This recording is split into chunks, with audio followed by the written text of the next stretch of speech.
السلام علیکم و رحمت الله. برادران اسلام، برادر جون، یک لحظه برای آبادی میوسی تاجمحل شهر، برای آبادی آخرت هر یک ما شما این چیز در کاره بی همتی نشین.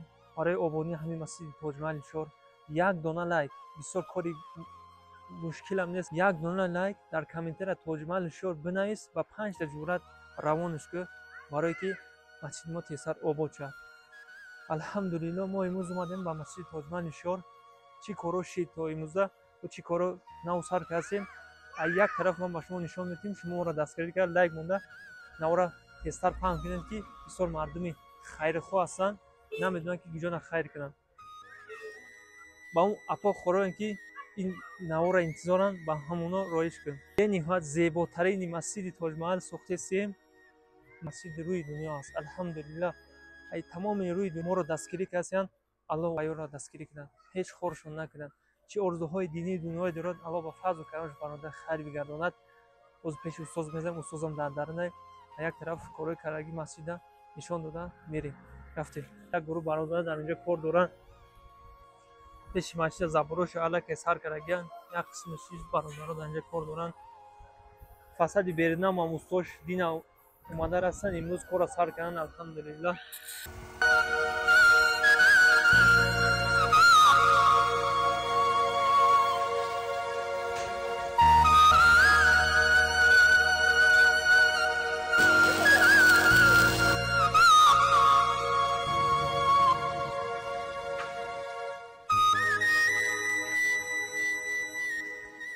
بسم الله الرحمن الرحیم. الحمد لله الصلاة و السلام علی رسول الله. ما بعد. السلام علیکم و رحمت الله و برکاته. السلام علیکم برادران اهل اسلام، مسافران عزیز. الحمدلله شما شاهد هستید خداخواد، یعنی در مسجد تاجمحل ما شما حضور داریم.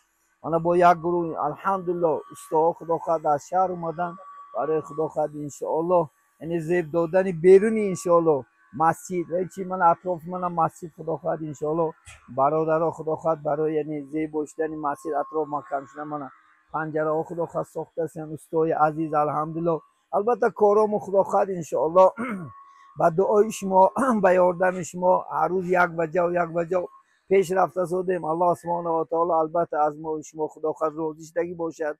الله سبحانه و تعالی یعنی مکافاتش در این دنیا و در آخرت هم با ما و شما الله سبحانه و تعالی سزاوار بگردوند. البته اجر و مکافات این خداخواد خانه را الله میتید. امروز خداخواد ان شاء الله چندین مهمانا و محله خداخواد ان شاء الله تو قطار امروز خداخواد در خدمت هستند. الحمدلله الله از همه ما و شما اولا راضیشتگی باشد، سعادت این دنیا و او دنیا خدا مشرف بگردوند و تمام مسافرایی که مثل گله کبوترها هر روز سفر دارند برای خداخواد به بردن زندگی انشاءالله عائله و زندگی خاندان، البته همین سفراش خدا به خطر بگردونه، صحت برش و سلامت و یک کیسه های پول باقی های سرخ نزد خاندان نزد وطن از برگشتنش الله نصیب بداره. آنچه آرزوها و مقصدهایی که داریم و تو فعل این خانه خودش الله سبحانه و تعالی همیشه برآورده خیر بگیرد. در گوشه باشین، در امان خدا باشد. همیشه الله سبحانه و تعالی